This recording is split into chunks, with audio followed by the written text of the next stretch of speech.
Hi guys, this is Brittany from Canadian Beats, and I have Michael Bernard Fitzgerald on the phone with me today. How are you today? I'm great. How are you? Oh, I'm good. So I just have a couple questions for you, so let's just dive right in. So you recently released your EP, About You. Can you explain to me just kind of what each song means to you and if you have any background history to specific ones? Yeah, so I've been working on these songs for the last couple of years, and basically they're like these super kind of descriptive, these love songs. They there's a lot of visual cues in them too, so like it's a fairly like kind of linear approach, and we wrote these songs kind of in a chunk, and I love singing them, so it was fun to finally get them recorded, and it's fun to finally have them out too. No, for sure. So you've also just released a new single, so Rip My Heart Out.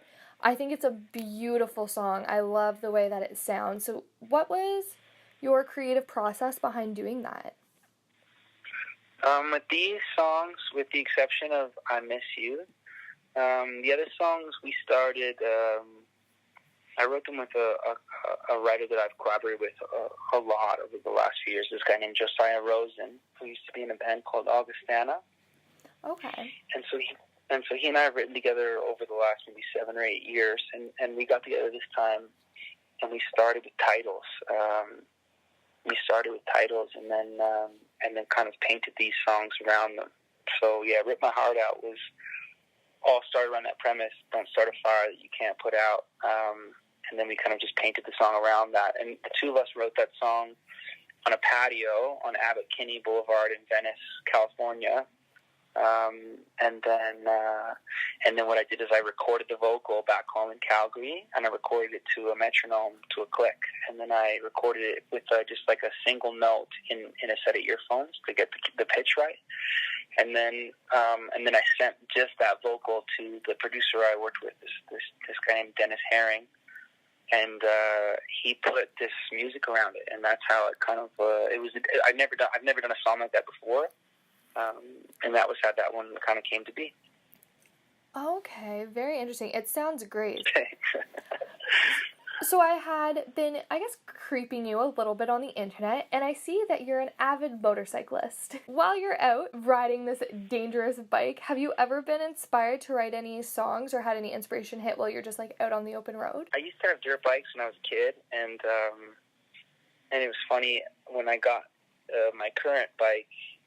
I was amazed at how quick I'd totally forgotten that, you kind of like sing yourself a little bit in your helmet here and there. And I used to do that as a kid all the time. And so I got this bike and I found myself singing the helmet. So yeah, like you come up with like different ideas. What I like about it is I think it's too easy for people these days. And actually the only reason I bought the bike is because I think it's too easy these days to be thinking about what's next or thinking about what's just happened or thinking about your phone or all the things you can do or access on your phone. And the one thing about a bike that's nice is you have to be exactly where you are. You can't think about the future. You can't think about the past. You can't think about what somebody said. You can't think about your phone because if you do and you lose that kind of respect for riding a bike, like you'll inevitably run into some trouble. So that's what I love about it. I love that it is just, you can only be where you are. You can't have a drink of anything, like you can't have like a sip of water, and you can't be looking at the map. You just nothing. It's just, you're only where you are, and if you get lost, you have to just figure it out on the side of the road later, It's a really great way to kind of just look at life as well. Yeah, I mean, I do think that the best stuff always comes when you're able to be in the moment, I think that's when you're finally open to like either great connections with people, or like whether that be someone you fall in love with, or a song you fall in love with, or just overhearing the perfect little tidbit that kind of is the last piece of the puzzle. Like I think all those things happen in the moment. No, definitely. So with you releasing all of these new songs and your new EP, I see that you are playing Edmonton on October 7th, in Edmonton on October 7th. But where is your favorite place to play, to go on tour to? Well, I love touring our country. Like I love playing.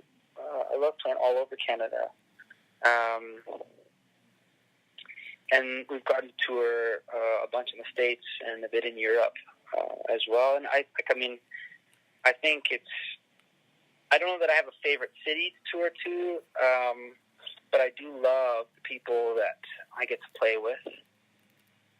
So any opportunity to kind of spend time with them is always great. And then, I think if you're in the right mindset, like you always find interesting things. Like playing, like you find different ways to play the song, and you find amazing people everywhere. Everywhere there's amazing people. So so that's what I love. I do love. I mean, touring can be taxing. Like you can be tired and just like kind of living in vehicles and airplanes and airports and hotels and all those things. So spending time with people you really care about is awesome, and finding new ways to sing things is always fun. Yeah, so that's what I love about touring. Aw, that's such a nice thing to hear. It sounds so beautiful. I haven't done a whole lot of touring. I'm not very musically inclined. But and so my final question for you, Michael, is what is the one thing you'd love to achieve by the end of 2018 just for your music career, or at least get started to continue into 2019? Yeah, I see some touring at the beginning of the year next year, and so I guess in terms of planning, I'd love to finish off this year playing a few really fun nights, and then kind of get prepped to do that more next year. And I think with the way that releasing this music this time is interesting. Like we released 3 songs throughout the summer, and then released About You here in the fall.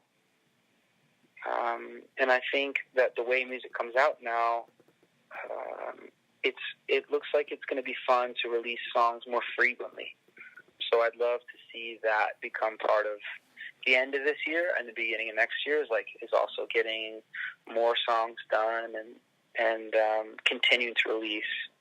It just feels like that's the way to do it now, versus like releasing and then waiting and releasing again. So I think that'll be that'd be something I've never done before. I think that'd be an interesting way to kind of finish off the year is to write.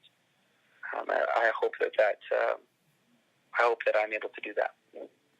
No, for sure. Well, I wish you all the best of luck in your upcoming tour dates and releasing more music.